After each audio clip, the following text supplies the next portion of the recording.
Boa noite. A partir de hoje, a TV Guará vai apresentar o Documento Guará, Patrimônios Culturais Maranhenses.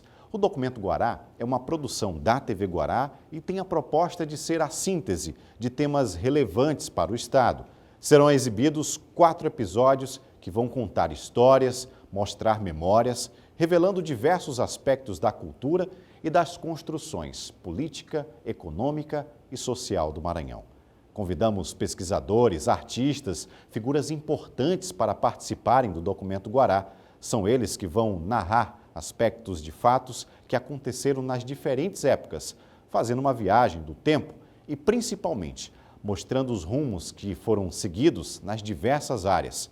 Como o próprio nome já sugere, esta série vai documentar fatos que foram fundamentais para a construção da identidade do povo maranhense, pois a missão também é preservar a cultura e a história, revelando pontos importantes e levando reflexões sobre os acontecimentos. Neste primeiro bloco, o Documento Guará levanta 2 temas polêmicos da história: a origem francesa de São Luís e a tão falada qualificação de Atenas brasileira dada à nossa ilha. Qual a importância desses títulos? Como eles se construíram? É o historiador Henrique Borralho quem vai explicar esses fatos.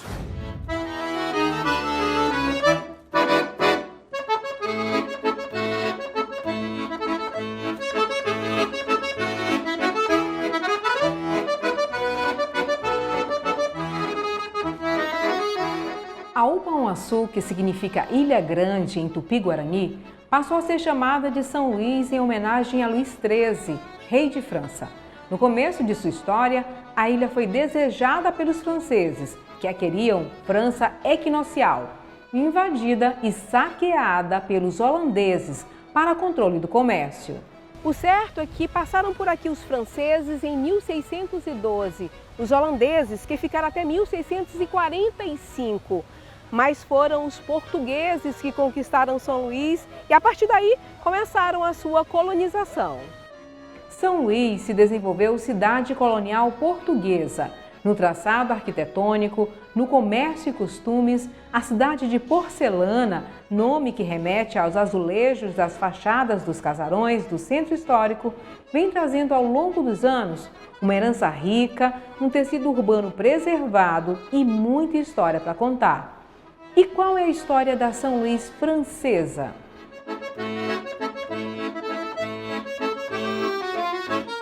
O processo de expansão da chamada modernidade colonialidade, já que não existe modernidade sem colonialidade, tem a ver com o processo de expansão do Estado moderno europeu. Esse caso específico de São Luís tem a ver com as disputas entre o Estado espanhol e português, já era época da União Ibérica, e o Estado francês. Eles já haviam sido, entre aspas, participados do processo da França Antártica, no Rio de Janeiro, os franceses, e haviam descido, ao longo do que seria depois chamado de Nordeste, até chegar em São Luís especificamente. É claro que, do ponto de vista da coroa francesa, apregou essa ideia de que a cidade efetivamente seja francesa, porque esse processo de chantar, esse processo de povoamento, esse processo de estabelecer os aldeamentos, de fato foram eles que fizeram. E o que eles fizeram efetivamente foram o estabelecimento de um forte de pau a pique, onde é hoje o Palácio dos Leões.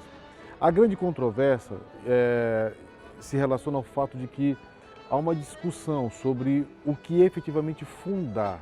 Se é o fato de você achegar, se é o fato de você aportar, e especificamente não estabelecer o processo de urbanização, que de fato só se faz a partir de 1615 com a planta de Francisco Frias e com a expulsão dos franceses e a chegada dos portugueses. Essa é a grande polêmica. Se os 3 anos dos franceses, que de fato estavam aqui, constituem uma ideia de fundação, ou se nós podemos chamar de fundação, efetivamente o processo de arruamento, de estabelecimento da cidade. Agora, é claro que isto nunca teve tanta relevância no século XVII, muito menos no século XVIII. Isso só ganha importância porque no início do século XX, Ribeiro do Amaral estabelece o tricentenário da Fundação Francesa de São Luís. Quer dizer, é aí que se estabelece uma suposta fundação francesa. Então, a grande discussão estabelecida pela figura da Lourdiane Lacroix, é que ela foi mal interpretada. Ela está dizendo a seguinte coisa: se houve uma fundação francesa, por que houve um silenciamento ao longo de 300 anos? Né? E somente no início do século XX é que se pode falar efetivamente de uma fundação francesa. Isso tem a ver com o século do galicismo, a ideia de uma singularidade. Eu, particularmente, acho que, do ponto de vista de uma ideia de uma alocução francesa, isso é muito mais uma utilização da singularidade, de uma ideia de você ser a única capital efetivamente francesa no Brasil. Porque, especificamente, as características da cidade são portuguesas africanas e indígenas. Né? Então, é muito mais uma alegorização, uma ritualização de uma ideia de singularidade e da identidade do que especificamente uma concretização de uma suposta ideia de uma fundação francesa. Mas de que material cultural e literário é formado o povo do Maranhão? Que elementos constrói a sua história? No século XIX, São Luís ganhou a qualificação de Atenas brasileira. Mas qual foi a importância desse título?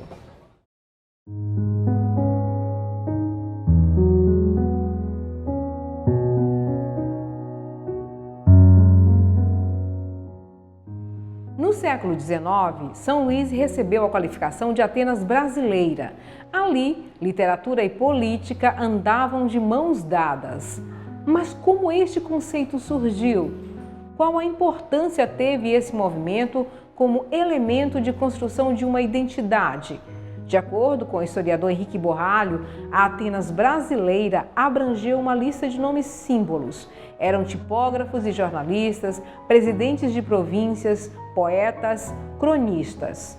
Eu tenho uma pleiade, né, de intelectuais que fazem deste lugar, né, um lugar icônico. E por que era Atenas brasileira? Porque nós ainda estamos envolvidos sob o símbolo, né, da ideia de que a Grécia inventou o Ocidente e, portanto, o São Luís estava inventando a nação brasileira.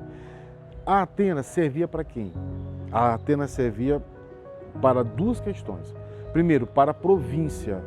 A invenção da Atenas é uma resposta, primeiro, para a província. Porque você precisa dizer que depois da balaiada existe vida inteligente. Mas o epíteto da Atenas é também uma negociação com o Império. Porque você está dizendo para o Rio de Janeiro, olha, vocês vão ter que olhar para esta província, que já foi capital do Brasil, né, de uma parte do Brasil. Vocês vão ter que olhar para ela. Por quê? Porque os grandes inventores, né, da nação brasileira estão no Maranhão.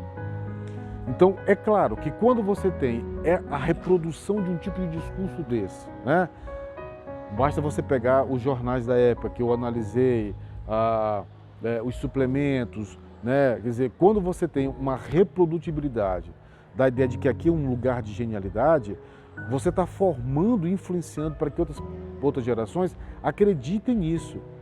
Então, nós realmente vamos ter, por conta desses quatro, né, e de outros também, nós vamos ter agora intelectuais que vão começar a serem motivados a participarem deste projeto que eles estão chamando de invenção da nação, né? A partir de uma ideia da Atenas. Por que Atenas? Porque Atenas era o berço da civilização, entre aspas, né, do mundo ocidental.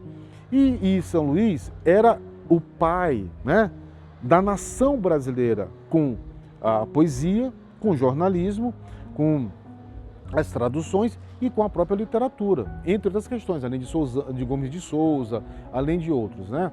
Então, quer dizer, quando você começa a reproduzir demais essa relação, você cria um discurso, você cria um leitmotiv, você cria uma visibilidade, você cria uma crença. E essa crença de tão repetida, ela começa a ecoar. O que foi que eu fiz? Eu fui estudar, primeiro, o número de iletrados. Era imenso. Eu fui comparar a fundação da biblioteca lá em 28, né, com 45, 46, quando esse epíteto começa a ecoar, e não há acréscimo no número de livros, né, muito menos de empréstimos. Eu fui também fazer a relação do número de estudantes. Então, quando você contrasta esse epíteto com o quadro especificamente de quem lia, quem reproduzia, quem lia livro, quem comprava livro, a relação ela não bate, mas não interessava. O mito já havia caído em solo fértil. Então, as próximas gerações, elas já vão nascer sob esse epíteto, tá certo? E é claro, se você vive numa cidade, numa nação que acaba de nascer, e que você participa, entre aspas, da Atenas brasileira, então você se sente motivado. E aí as futuras gerações começam a desenvolver sobre isso. No próximo bloco, o assunto é política. O jornalista e historiador Marcos Saldanha fala o que mudou, quais foram as contribuições das diferentes cores partidárias, quais os avanços do Estado.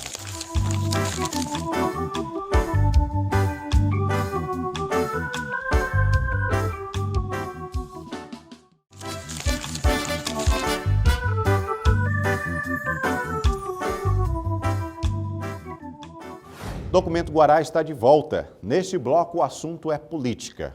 O que mudou? Quais foram as contribuições das diferentes cores partidárias? Quais os avanços do Estado? O jornalista e historiador Marcos Saldanha analisa fatos e cenários dessa movimentação política. Da literatura, que tinha peso político e social, passamos para a política partidária. O historiador e jornalista Marcos Saldanha faz um apanhado das movimentações e das articulações entre grupos que vêm traçando caminhos e decidindo rumos. Mas que rumos são esses? Dizem que Maranhão são águas que correm brigando. Essa metáfora das águas maranhenses se aplica muito bem à política, né? As facções que sempre estiveram brigando pelo poder. Então a gente tem 500 anos de história relacionada ao Maranhão, mesmo sabendo que o Maranhão tem menos tempo que isso, porque os franceses só chegam aqui em 1612. Mas é que antes disso, o Maranhão já era uma capitania hereditária, já doada, né, para donatários portugueses, que não chegaram a tomar posse. Então o Maranhão já faz parte da história Portugal, da história colonial, de uma história absolutista, onde o rei manda e a colônia obedece. O curioso é que o Maranhão entra de fato na história como colônia no século XVII pelas mãos dos franceses. Os franceses constroem uma cidade com um desejo de expansão, administram essa cidade por 3 anos só, e aí quando os portugueses vêm, retomam essa cidade. Daí uma curiosidade é que você tem uma administração espanhola, porque nessa época Portugal estava sob o domínio espanhol. Então nós temos uma cidade que deveria ser portuguesa, fundada pelos franceses e que começa governada pelos espanhóis. Então a gente pode dizer que o primeiro governo, de fato, que se dá no Brasil, ele é português, mas sob domínio espanhol, então com características espanholas. E aí você tem um século XVII da fundação da cidade, marcado basicamente por uma cidade militarizada, um forte militar, onde a expressão pindaíba se torna comum. A gente vê muita gente dizendo hoje, porque eu estou numa pindaíba danada. Isso você ia ouvir na São Luís do século XVII, as pessoas viverem na pindaíba, ou seja, tem que fazer a sua varinha de pindoba para pescar, para poder comer, ou seja, a economia de subsistência. Então fala-se que São Luís, durante muito tempo, principalmente no século XVII, ela custava mais caro do que Portugal. Então Portugal tinha um governo que administrava a cidade sabendo que ela dava prejuízo, o que ela arrecadava, os poucos engenhos que tinham aqui, eles não bancavam a administração. Então, de certa forma, não havia um interesse muito grande economicamente. E política está muito ligada à questão econômica. A gente vê uma mudança no Maranhão a partir do governo do Pombal, lá em Portugal. Aí sim a gente tem o Maranhão começando a entrar de fato no sistema colonial. As fazendas que a gente se refere no interior do estado, as plantações de algodão e esses casarões no que a gente vai chamar de Cidade Baixa, que é a parte do centro histórico, do programa Reviver, sobretudo o bairro da Praia Grande. Então essa cidade comercial, essa classe média mais urbana, ela é mais de meados do século XVIII. Aí sim você tem uma elite fazendeira, agrícola, uma prosperidade dando uma cara diferente para o Maranhão.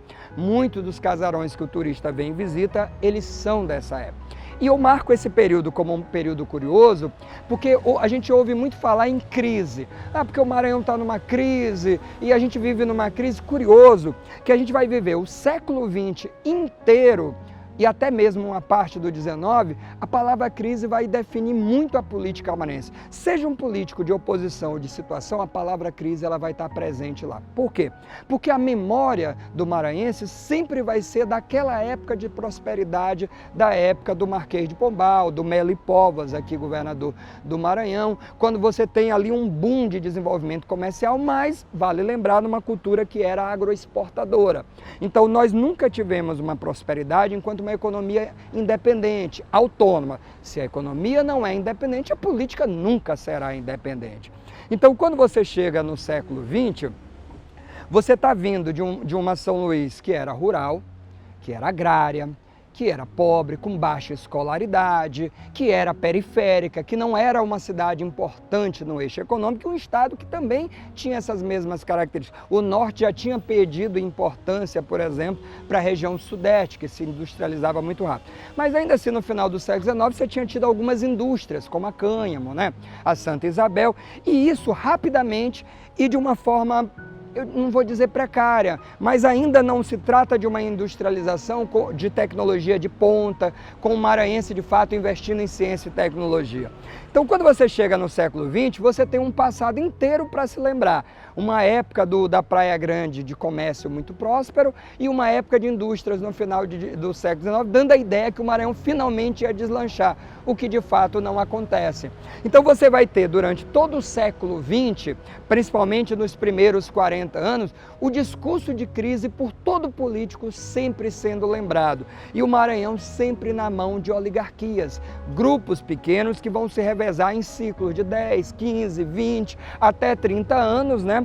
E essa elite conservadora, essa elite preconceituosa, patriarcal, ou seja, de certa forma o Maranhão e o Brasil eles não eram mais colônias, mas as características coloniais elas ainda existiam. A gente não tinha, por exemplo, no Maranhão, mulheres na política nesse momento direto. Tanto é que a Maria Aragão, até hoje, uma mulher politizada, que participou do debate político, mas que de fato não foi governadora, por exemplo. A gente foi ter prefeitas e governadoras, de fato, mais para o final do século XX. Então é uma coisa interessante da gente pensar que o Maranhão talvez ele viva de um passado como se esse passado de fato fosse uma referência de riqueza e ao mesmo tempo ele não consegue enxergar sobre o seu futuro. Então a gente tem disputas provincianas. Quer dizer, de certa forma, a expressão provinciana ela ainda é muito forte, quer dizer, a gente tem disputas ainda na polis, né? A gente está falando de política nessa cidade, que elas não avançam do ponto de vista de uma política autônoma, quer dizer, o Maranhão ele ainda não encontrou a sua vocação e a sua identidade econômica, de fato.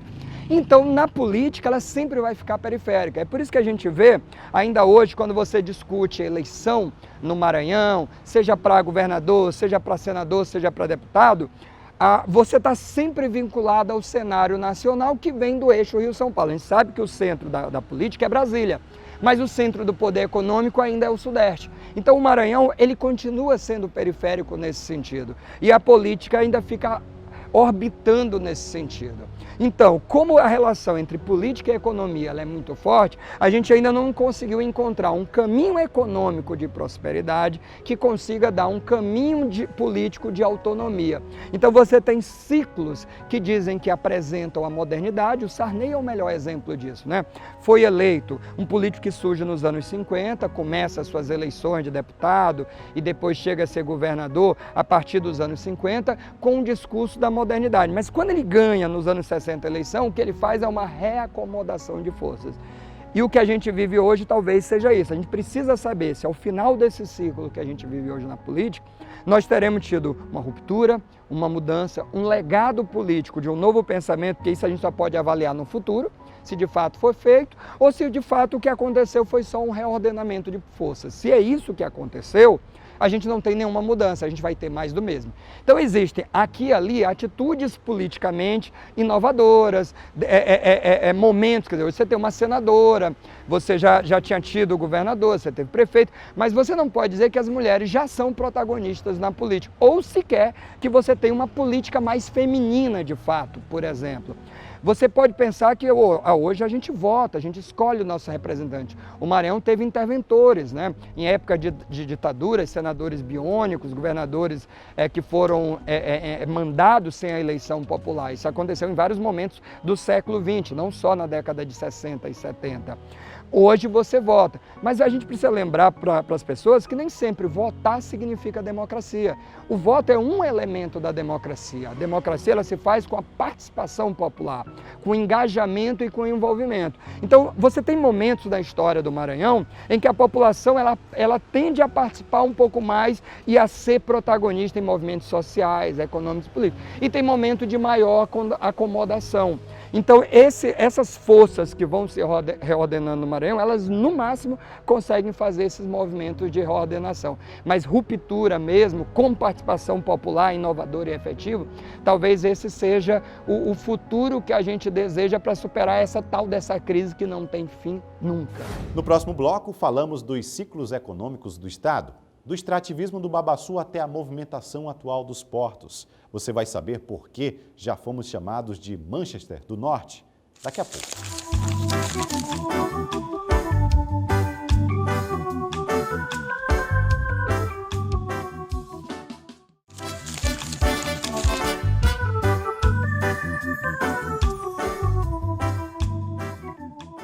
Documento Guará está de volta para mostrar os ciclos econômicos do Estado, do extrativismo do Babaçu até a movimentação atual dos portos. Vamos mostrar a fase de prosperidade e de decadência. Sabia que já fomos chamados de Manchester do Norte? Sabe por que esse título? É o economista Moacir Feitosa quem vai explicar esse título e detalhar os cenários econômicos do Estado. A história do Maranhão mostra também a importância dos ciclos econômicos, como se deu a rede de produção e o abastecimento do comércio local, economia de subsistência, do extrativismo do Babaçu e do cultivo do algodão. É o economista Moacir Feitosa quem conta essa história. Nós tivemos um primeiro ciclo, que nós podemos chamar de ciclo da cana-de-açúcar, que é ali logo ainda no período colonial, onde o Maranhão atuou na economia local, produzindo bastante cana-de-açúcar. E aí tivemos algumas ações empreendedoras que até hoje, historicamente, são consideradas como feitos importantes da economia maranhense, como é o caso do Engenho Central, que é localizado na cidade do Pindaré, né? Ali foi feita uma tentativa bastante interessante de montar um engenho com uma produção articulada ao lado, inclusive com um pequeno sistema de ferrovia para abastecer aquilo que seria um grande produtor de açúcar no Maranhão.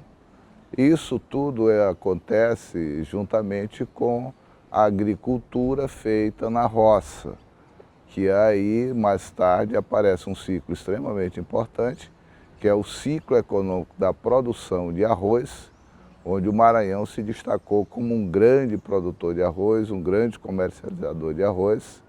E bem perto aqui já de nós, no século XX, tivemos todo o Vale do Mearim ocupado com a produção de arroz e com a implantação das grandes usinas beneficiadoras de arroz. Nós chegamos a ter o sistema de hoje, que é feita a venda nos pequenos pacotes, nos pacotes médios e maiores, já devidamente embalados, mas tivemos uma produção muito grande, onde sem produzir arroz mais do que o Maranhão era só o estado do Rio Grande do Sul. Concomitantemente com isso, tivemos o ciclo do algodão, que vem também do período colonial, e o plantio se processa todo, ou quase todo, no Vale do Itapecuru. E esse produto chegou a ser um produto de exportação bastante importante para a economia maranhense, inclusive com um sistema de exportação efetivamente grande do ponto de vista do comércio, porque os navios atracavam e faziam a exportação a princípio para a colônia e mais tarde já para os países considerados repúblicas, federações republicanas, como é o caso dos Estados Unidos, do qual, com a Guerra de Secessão, o Maranhão se beneficiou demais com a produção do algodão e o beneficiamento.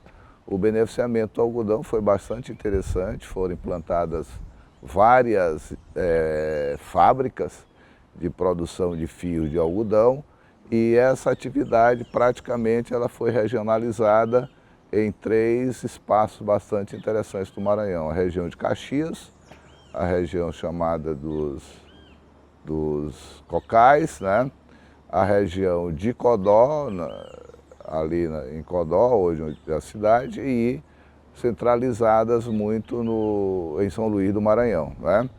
E aqui também se processava uma atividade bastante interessante, porque daqui se tinha todo um sistema de comercialização bastante interessante. No caso do algodão, as fábricas vieram até o final da primeira metade do século XX, até 1950, 52, ainda se encontrava fábricas de tecidos, fábricas de fio de algodão aqui no Maranhão. E sabia que chegaram a chamar São Luís de Manchester do Norte? Tentaram colocar esse epíteto de Manchester do Norte, porque de fato teve uma expansão bastante interessante. A literatura toda que a gente encontra vai dizer que faltava, isso não cresceu do ponto de vista da acumulação capitalista, não criou um polo sustentável porque havia um comportamento não empreendedor típico do mundo capitalista no seio empresarial, e também a literatura fala que a força de trabalho não era acostumada à rotina diária do trabalho de turnos específico e próprio das fábricas.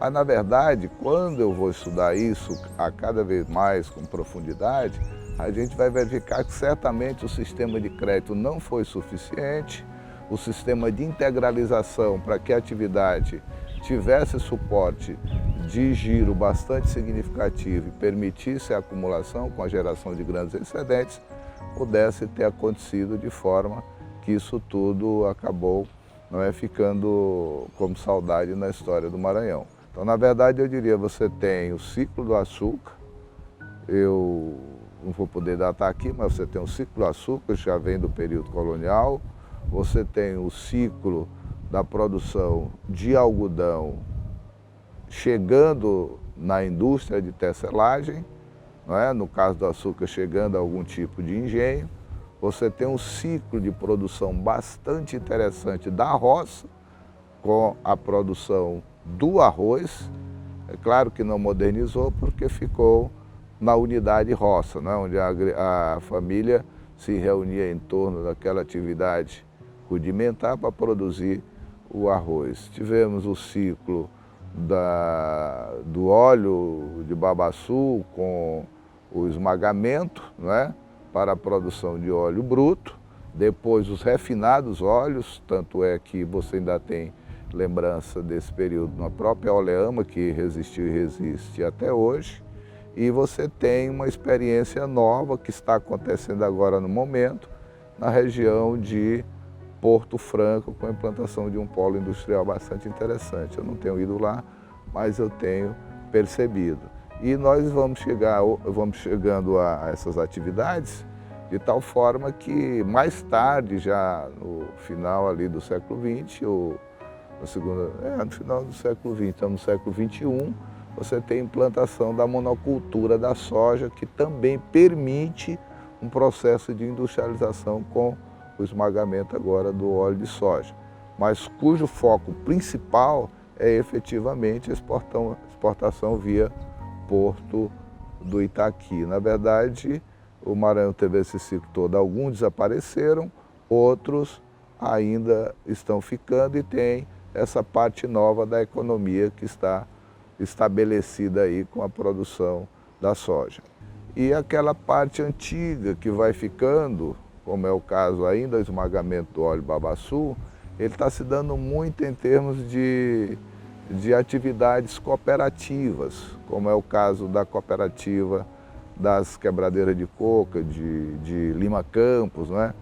E essa parte aí tende a se desenvolver, no meu entender ainda, por quê? Porque nós estamos numa fase em que o meio ambiente é muito discutido, os ecossistemas estão sendo muito trabalhados do ponto de vista da necessidade da preservação.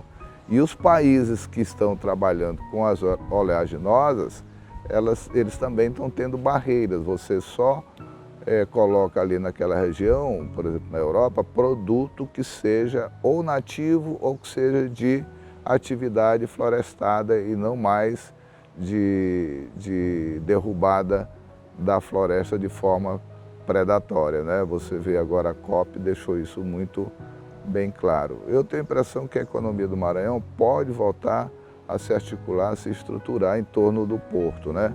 O porto hoje permite a produção de uma coisa bastante interessante aqui no Maranhão, que vai dar suporte, vai dar insumos para essa economia, que é a produção de fertilizantes que se está produzindo muito bem na região do Porto Itaquibacana. No próximo bloco tem Bumba Meu Boi, tem tambor de crioula, nossos patrimônios imateriais, referências culturais. Também falamos da construção da identidade musical do Maranhão e dos diálogos existentes da geração dos artistas maranhenses das décadas de 60 e 70 com a geração digital. É já já.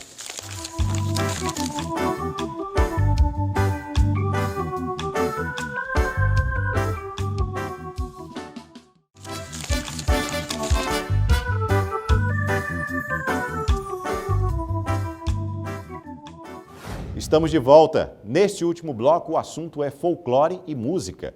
Tem Bumba Meu Boi, tem tambor de crioula, nossos patrimônios imateriais, referências culturais. Para falar de música, convidamos o cantor e compositor Josias Sobrinho e a cantora Rosa Reis para falarem da construção da identidade musical do Maranhão e dos diálogos existentes da geração dos artistas maranhenses nas décadas de 60 e 70 com a geração digital.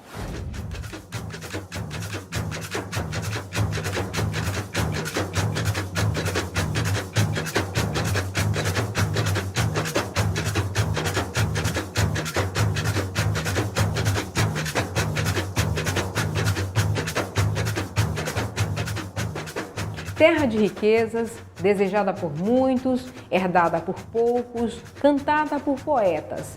Tem na cultura, que democrática uniu vários povos, a prova maior de sua diversidade.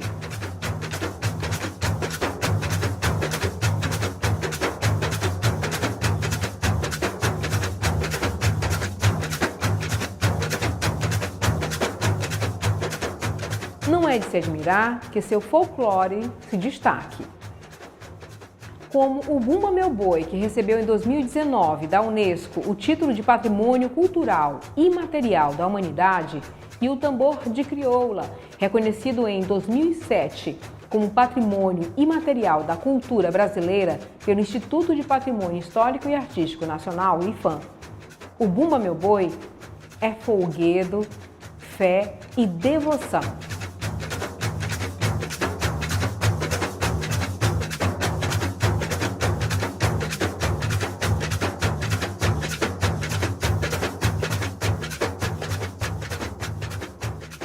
É a história do preto escravizado e do dono de gado.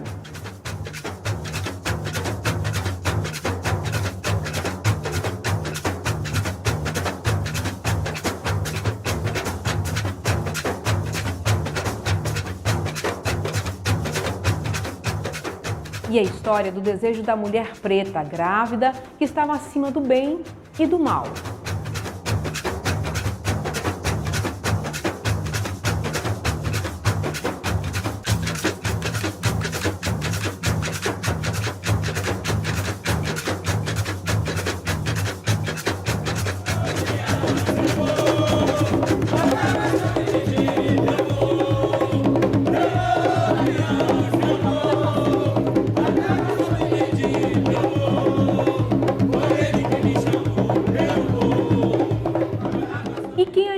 O tambor de crioula do Maranhão.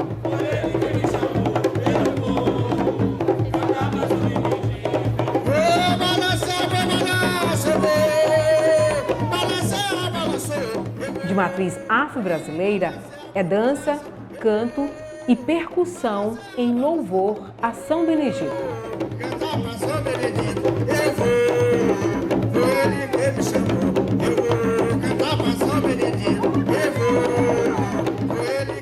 A efervescência cultural, com suas peculiaridades regionais, sempre colocou a ilha em evidência.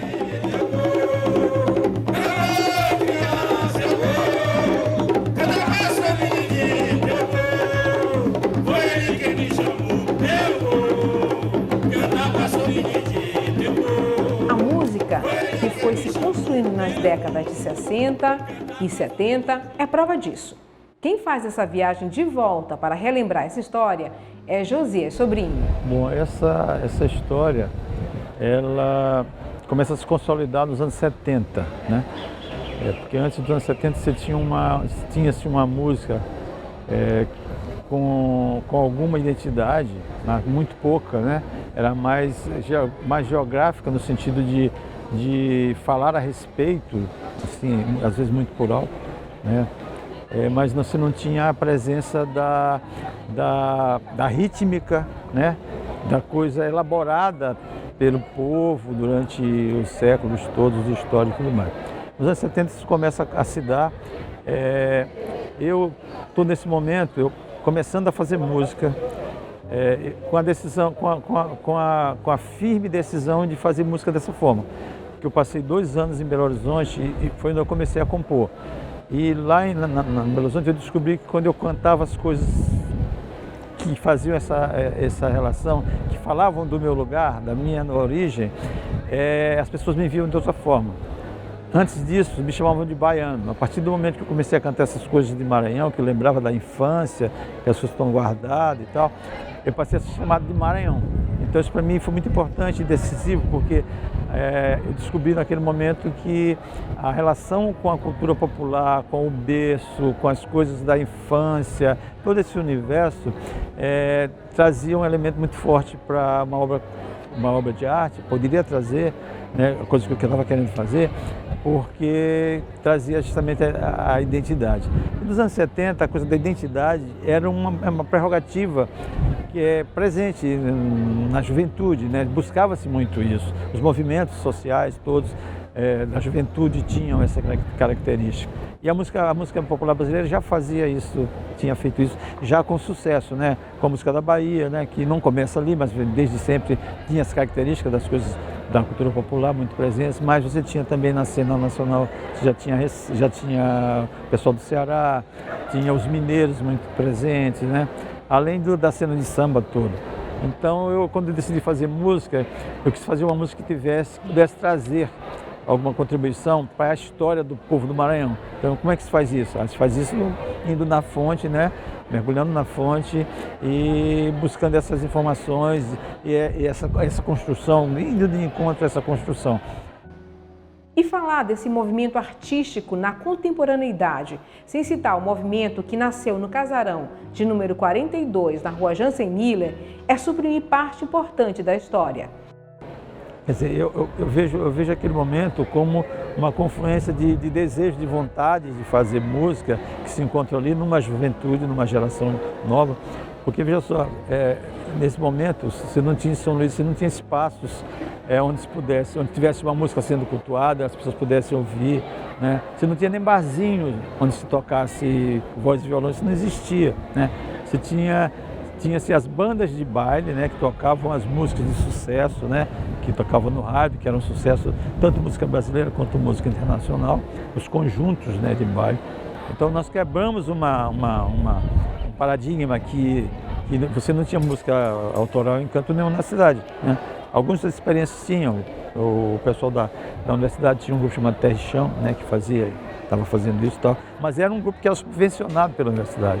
Nós éramos artistas independentes, meninos, eu mais velho do que eles, mas que estava querendo fazer uma música, começar a fazer uma música. Então o Rabo de Vaca foram 5 anos, né, que a gente fez apresentações na cidade toda, indo para bairros, indo para teatros, salões paroquiais, indo para o interior também fazer apresentações, sempre com trabalho autoral, que era uma coisa que completamente inusitada.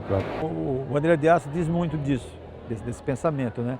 Porque você vê, ele ainda hoje está presente, ele ainda hoje é uma obra de referência, né? E essa continuidade da execução do Barulho de Aço, a presença dele, isso faz com que o Laborarte realmente confirma que ele deixou um legado, e que é interessante também porque o Laborarte nunca parou de existir, ele ainda é uma escola de formação, né?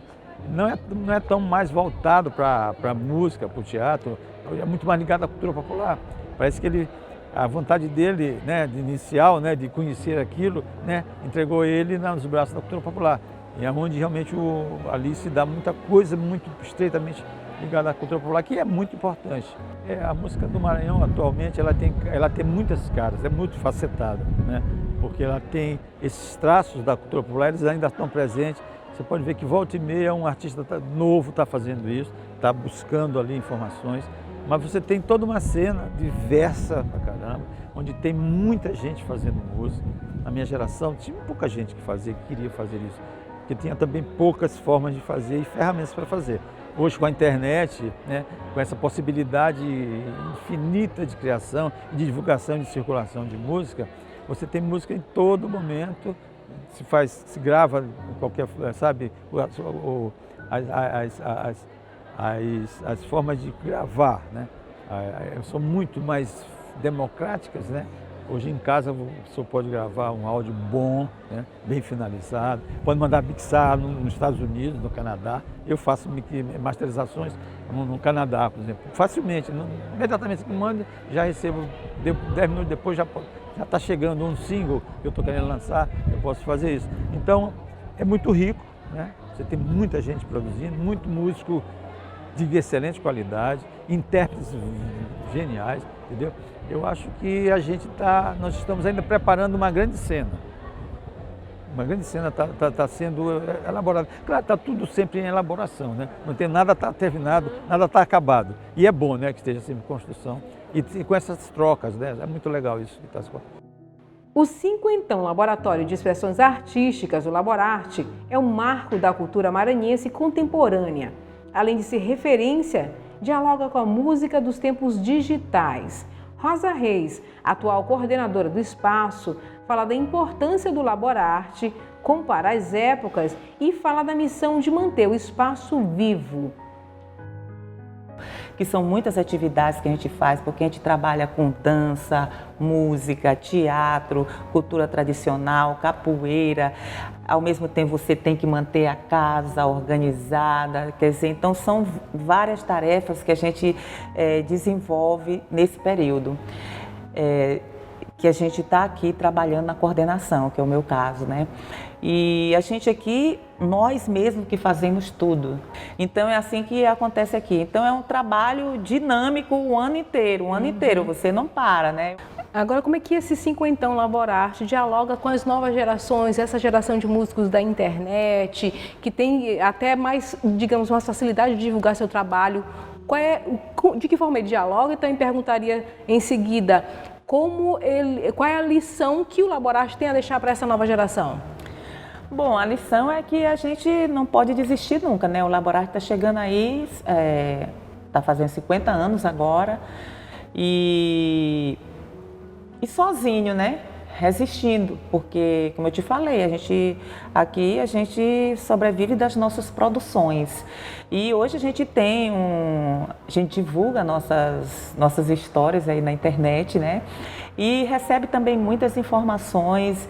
E aqui é um referencial também para quem vem de fora, para quem quer pesquisar a música do Maranhão, para quem quer conhecer a cultura tradicional, né? A gente tem os espetáculos, que é o Cacuriá Dona Teté, o Tambor de Crioula do Laborarte, show de Rosa Reis, a Camila Reis, que é nova também na área, que surgiu aqui também, né? Desde garota, minha filha, mas que está aí trabalhando também com música, trabalhando com a arte direto. E assim a gente vai sobrevivendo, né? Sobrevivendo a tudo isso. E os grupos novos que estão aí, eu acho maravilhoso, né? Hoje a gente tem um número enorme de cantoras, né? Cantoras que são autorais, né? Compositoras, que são musicistas. E isso é lindo de ver.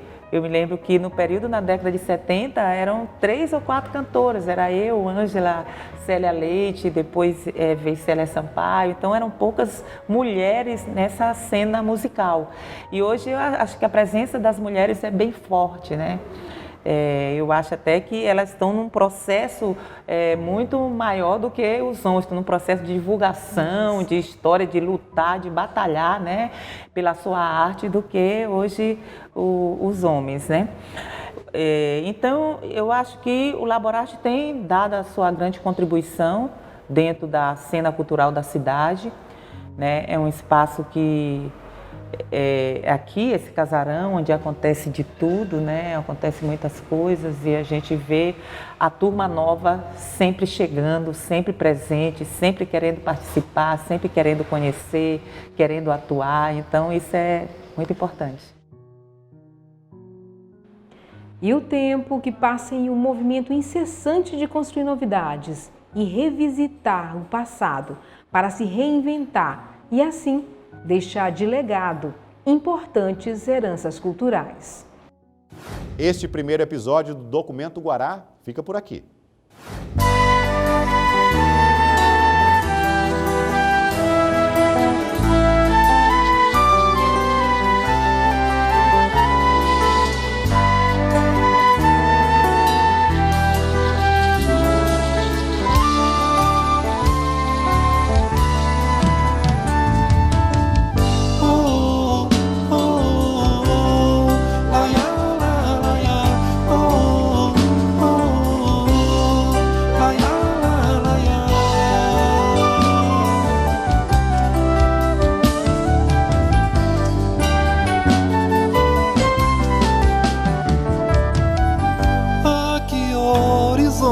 Belo de se refletir. Outro dia me disseram que o amor nasceu aqui, saiu de trás do sol, com um jeito de guri, tanto novo quanto leve. O amor nasceu aqui, saiu de trás do sol, com um jeito de guri, tanto novo quanto leve. O amor nasceu aqui.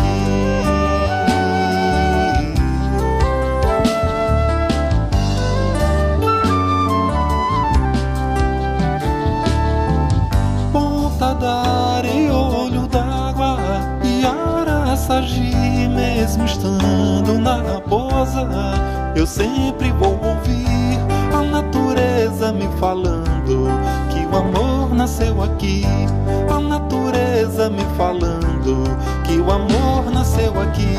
Ponta da areia, olho d'água e Araçagi, mesmo estando na raposa, eu sempre vou ouvir a natureza me falando que o amor nasceu aqui. A natureza me falando que o amor nasceu aqui. Oh, oh, oh, oh, laia, la, laia. Oh, oh, oh, laia, la, laia.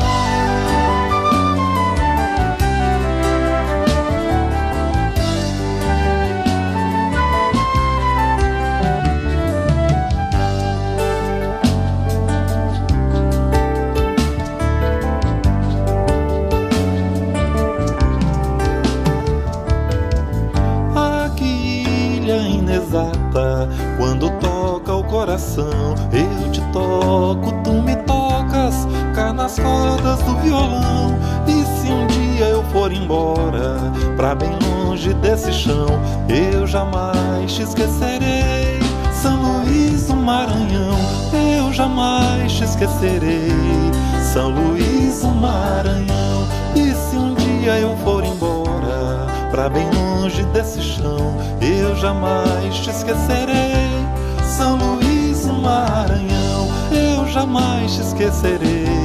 São Luís do Maranhão, nunca mais te esquecerei. São Luís